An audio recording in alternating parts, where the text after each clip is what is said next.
I'm with Jan McNeelan today, and so Jan, we're still talking about cool, wet weather. It's crazy. I know, mid-June.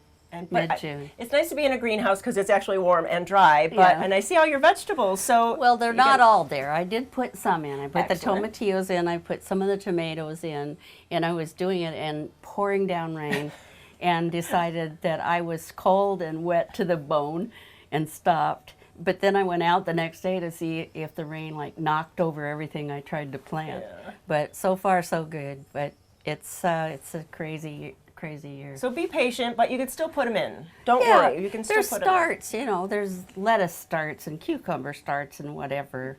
So, you know, just keep going. Do the Right. best you can. Yeah, of course. So you heard it from Jan. Get out there.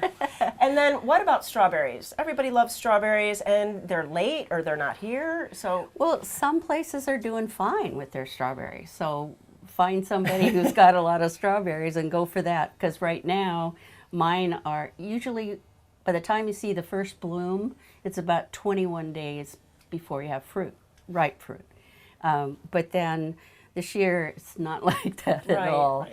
Mine are just sort of hard little yellow bullets as such, and so they'll ripen. Yeah, But so- finding strawberries at a roadside stand in June this year may be harder than it's been in the past. So be patient again Sure, and just wait. Sure. And also pollination, I think, has been affected by this hard rain. A lot of our fruit trees, plants were pummeled by the rain.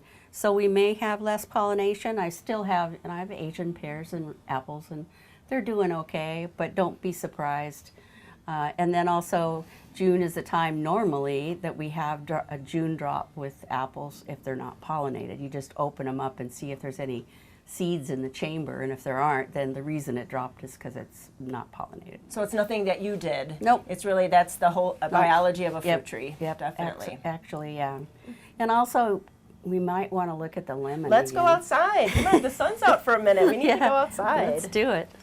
Oh, but there's so much blooming in your garden. There's still things to enjoy. Well, sure. Definitely.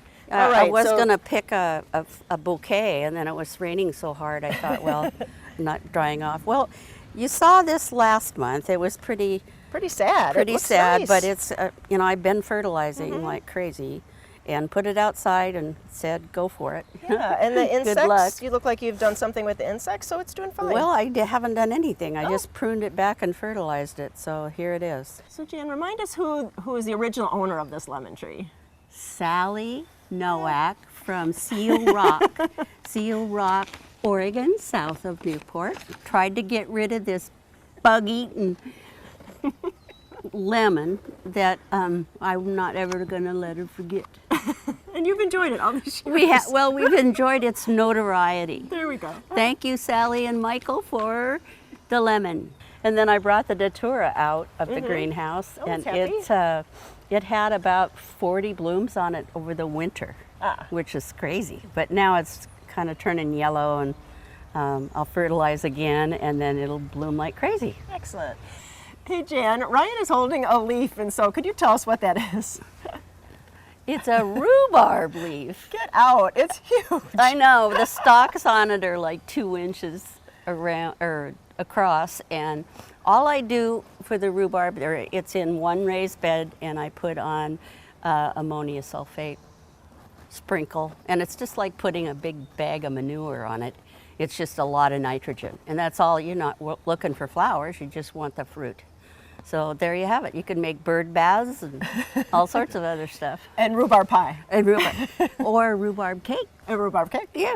Well, I just want to give you a big hug, and so we've enjoyed so much all the years with you. It's been so much fun meeting you and It has. getting all the information every month. And I know everybody has enjoyed it at home, all of our fans and viewers, and it's just been wonderful. That's a great opportunity for me to stay home. You guys come and see me, and we walk around and talk about plants. I mean, how much more fun can that be? Exactly. And exactly. good lifelong friends. Definitely, Yeah. definitely. And that's what gardening's all about. You have your friends and you have your garden and you enjoy life. Yep. Thank you so much. You're welcome.